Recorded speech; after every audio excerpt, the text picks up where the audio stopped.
Okay, here's another video for Derek dealing with graphing. It might feel like we're trying to beat a dead horse here, but I think the more that Derek sees this stuff, the more it's going to start to sink in. And instead of doing a whole bunch of problems, maybe not as precisely as could be done, let's pick one or two problems and really do a deep dive into them and see what's going on. So here's the list of things we talked about yesterday. If you had to quickly sketch the graph of a function that you might want to jot down. And again, I'm just going to review how it is you do these things.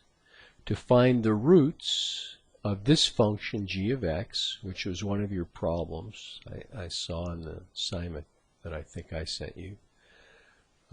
That means what value of x will give us a function value of 0. And for a rational function, that will only happen when the numerator equals 0. So we want to ask the question, when does x squared plus 3 equal 0? Just so you know, what we're doing is really solving this equation. 3 plus x squared over 4 minus x squared equals 0. We want to know what value of x will turn that equal to 0. And to solve that equation, basically we multiply both sides by the denominator.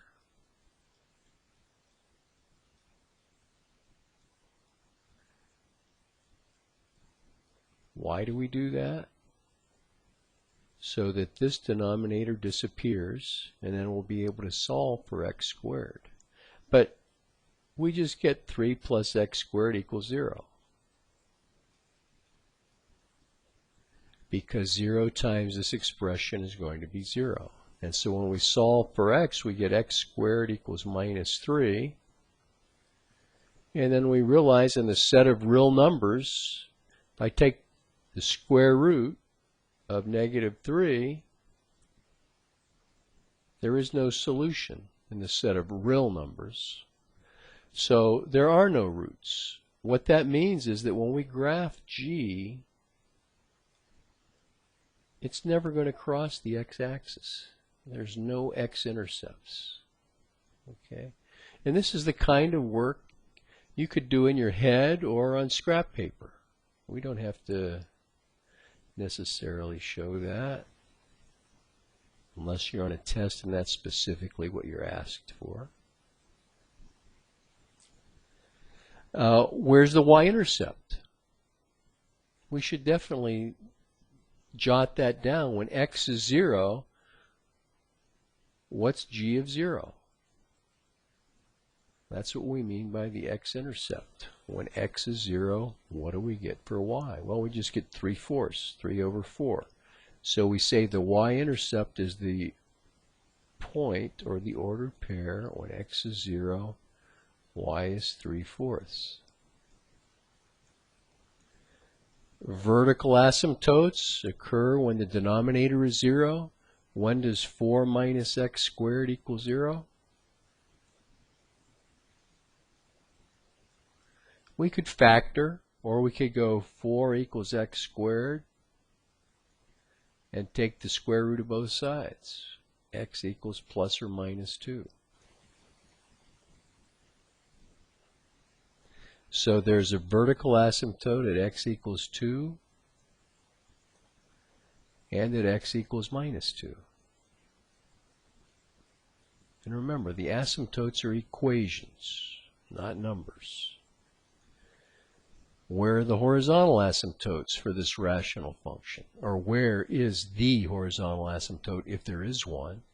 Well, since the degree of the numerator equals the degree of the denominator, we just look for the numbers in front of x squared. And again, if you want to understand how we find that out, if we divide every term by x squared, this function could be made to look like this.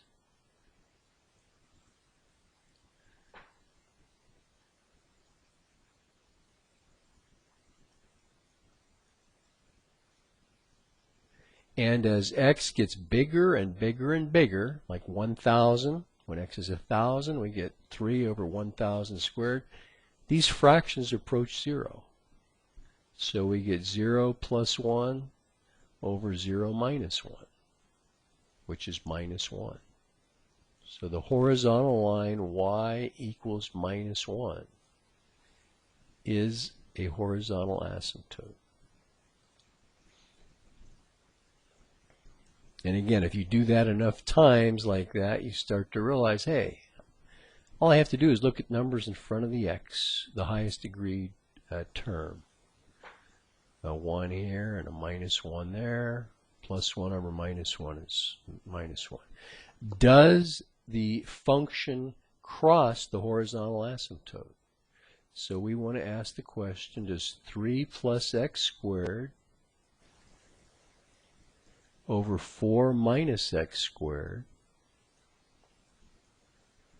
does that ever equal the value of the horizontal asymptote? Does that ever equal minus 1? If it does, then there's a place on the graph where the graph crosses the horizontal asymptote. Well, if I multiply both sides by the denominator, I get 3 plus x squared equals negative 1 times this denominator is negative 4 plus x squared. If I now subtract x squared from both sides,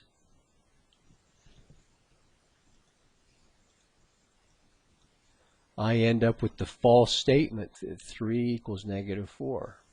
So there's no x value that you can plug in the function that will give you a value of negative 1. So there is no horizontal asymptote. I mean, there is no x value that causes the graph to cross the horizontal asymptote. That means the line y equals negative 1 is going to be a strict boundary. It'll never get touched. But as x approaches infinity and negative infinity, it'll get closer and closer to it. Okay. Our range. Well, that's a good one. We already know that negative 1 cannot be in the range. We know the domain is all numbers except 2 and negative 2, because that's where the vertical asymptotes are. We want to know what numbers can we end up with in the range. Right now, we know that negative 1 is not in the range because the horizontal asymptote is never crossed. But are there other numbers that aren't in the range? And usually we figure this out by looking at a graph. It's not that easy to do, but I'm going to give you an idea. If you had to identify the range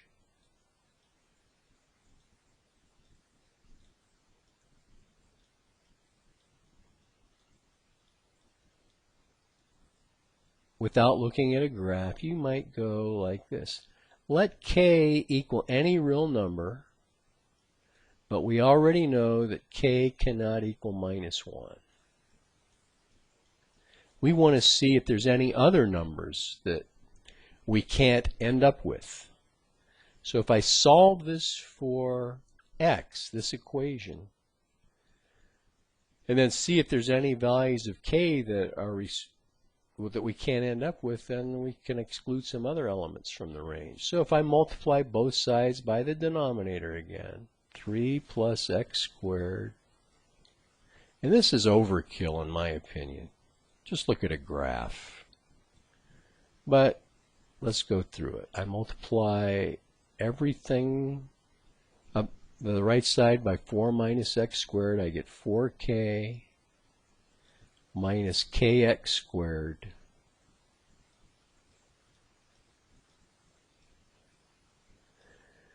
and I want to solve this for x. So it's a quadratic equation. So if I transpose all the terms to the left side, I get kx squared plus x squared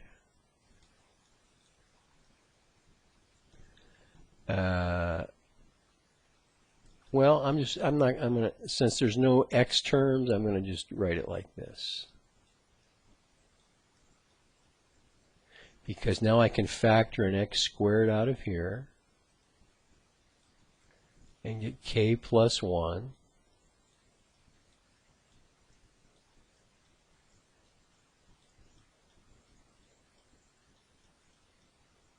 So x squared has to equal 4k minus 3 over k plus 1.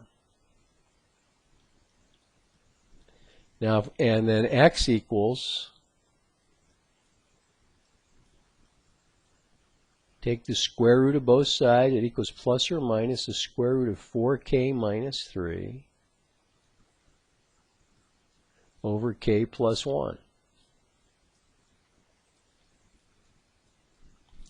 What does that mean? Well, k cannot equal negative 1 because we'd have 0 in the denominator. Well, we already knew that. K does not equal negative 1. But the other restriction is that the expression under the radical, 4k minus 3 over k plus 1, has to be greater than or equal to 0. Now, how do we determine what values of k make that true? Well, we go to the number line and say, well, there's some numbers here where we get 0, or where the expression is undefined. That would be at negative 1 and at 3/4. So let's see what numbers in these three intervals turn this expression to. If I pick a number to the left of negative 1, like negative 2, I'll get negative over negative is positive. So those numbers work. If I pick a number in this interval between negative 1 and 3/4, like a 0, I get negative 3 over 1 is negative. So numbers in this interval, I can't end up with those numbers for k. That won't happen. And to the right of 3/4, like 2, I get positive over positive is positive. Okay, so the range for this function is x is less than negative 1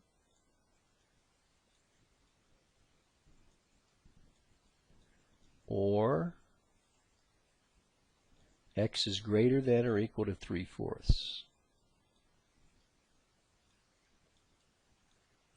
And we'll see that when we draw the graph. We already know the domain is the same as where the vertical asymptotes occur. X does not equal 2. X does not equal negative 2. Again, so numbers in the range that we cannot end up with are the numbers between negative 1 and 3/4, except not including the 3/4. Open brace, I guess. Well, closed brace. Okay, 3/4 is in the domain. We see that right here. When x is 0, y is 3/4. Now, increasing, decreasing. What the heck does that mean? I'm going to pause the video till I get this erased. Okay, starting the video again here. I put a little diagram on here that has an x and a y axis, and the two red lines are the vertical asymptotes, although I didn't draw that one too straight. We want to answer questions like this. As x, and you'll see this in calculus, as x approaches 2 from the right, what is happening to this function? In other words, as I'm coming in this way, what kind of values of x am I or y am I getting as x gets closer and closer to 2? For example, what is g of 2.1?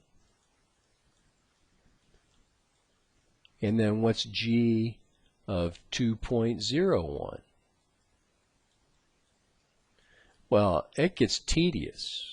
Okay, if I put 2.1 in for x, I get 3 over plus 2.1 squared is 4.41. And then in the denominator, I get 4 minus 4.41. So the numerator just keeps getting bigger.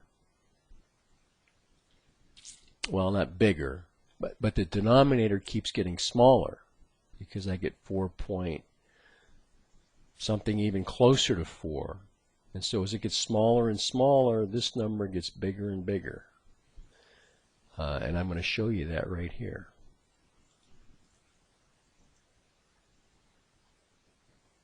Okay, here I am real close to 2, but 2.0001. I'm just barely to the right of that vertical asymptote. And look at the y value, negative 17,500. That means to me, by the way, I should put in the horizontal asymptote, y equals negative 1. I'll do that in green. That's this line right here. Okay, so to the right of the vertical asymptote, the y value is as far down here as I want to get. It's coming from negative infinity, so it's increasing. Whoop, I want to do a curve. It's increasing from here. It's increasing. And then getting closer and closer to the horizontal asymptote. As I get close to, well, by the way, I'm going to put in the y-intercept. That's right here. Put any points you know. Well, that's the only one we know. But look at this range. X is less than negative 1 down in here, or x is greater than or equal to negative 3/4. So that means any y values in the range have to be above this point. So that's going to be the low point. And as I come into the left side of 2, as I approach 2 from the left, I can see that I'm going to positive infinity. So the function is decreasing here, but it's got to go through this point. And then as I come into negative 2 from the right, x approach, this is supposed to be an arrow. X approaches negative 2 from the right.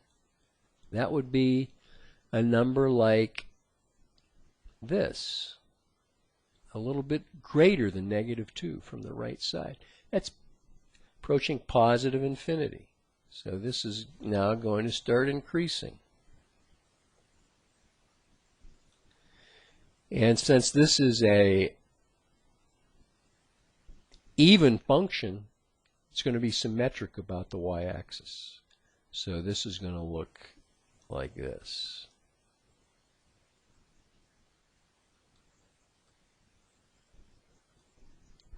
So we say the function is decreasing from negative infinity to negative 2. It's also decreasing from negative 2 to 3/4. Then it's increasing from 3/4 to 2. And then it's increasing from 2 to infinity. Calculus makes it a lot easier to fill these out. But interval notation for increasing would look something like this. For increasing, we're going from